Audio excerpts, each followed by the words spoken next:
Umakyat na sa 12 Pinoy ang sugatan sa bombahan sa pagitan ng Israel at Iran, ayon kay Philippine Ambassador to Israel Eileen Mendiola.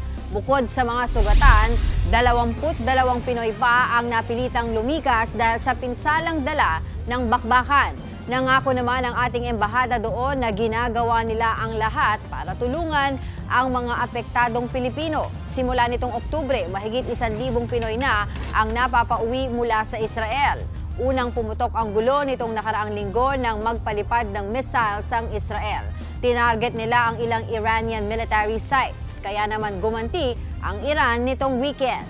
Mga kapatid, Dimples Romana po, kumpletuhin ang inyong umaga ng mga kwentong puno ng inspirasyon. Salubungin po ang bawat araw ng may ngiti at pag-asa. Kaya't mag-subscribe na po at mag-follow na sa aming social media pages ng News 5.